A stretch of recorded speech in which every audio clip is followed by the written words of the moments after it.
এই যে সৌরজগৎ দেখছেন, এই সৌরজগতের মধ্যে হাজারটা সৌরজগৎ মিলে একটা গ্যালাক্সি হয়, আর এই হাজার হাজার গ্যালাক্সি মিলে একটা আসমান হয়।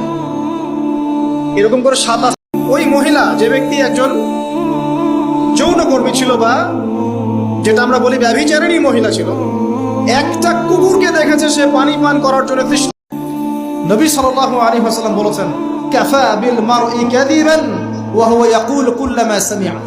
কোন ব্যক্তির মিথ্যাবাদী হওয়ার জন্য এতটুকুই যথেষ্ট যে একদিন রাস্তায় চলতে গিয়ে দেখেছিলাম ফজরের নামাজের পর যে কোন একটা গাড়ি সম্ভবত একটা কুকুরের বাচ্চাকে মেরে দিয়ে চলে গেছে।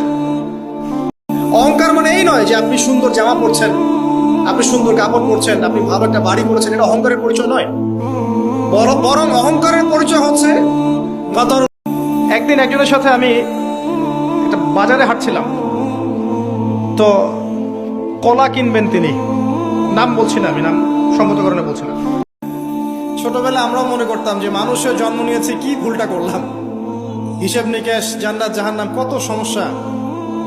যত দিন যাচ্ছে বুঝতে পারছি যে আসল প্রেম শুরু হবে বিয়ের পর ইনশাআল্লাহ।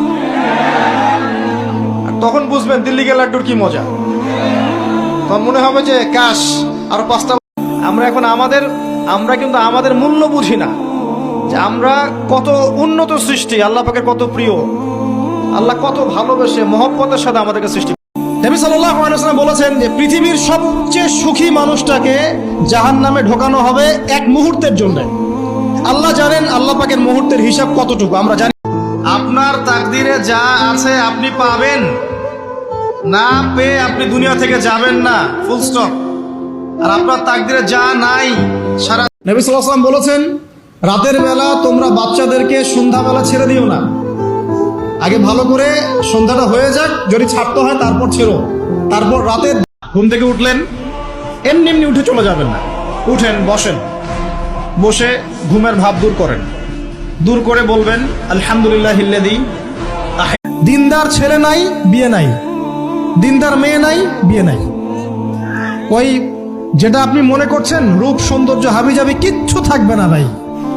আপনি মানুষকে সন্তুষ্ট করতে পারবেন না, সারা জীবন করে যাবেন, আপনার বিরুদ্ধে অভিযোগ থেকেই যাবে।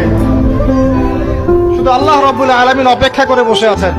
দৈনিক 12 রাকাত সুন্নত বা নফল পড়লে আল্লাহর কাছে একটা করে জান্নাতে ঘর পাওয়া যাবে। আর জান্নাত উর্বর জায়গা, আপনি যদি চান আপনার জায়গায় বেশি বেশি গাছ। একটা চোর পর্যন্ত, একটা করাপ্টেড মানুষ, দুর্নীতিগ্রস্ত মানুষ, সে চুরি করে দুর্নীতি করে এনে বাচ্চাকে খাওয়ায়। একটা ধর্ষক পর্যন্ত ওর মেয়েকে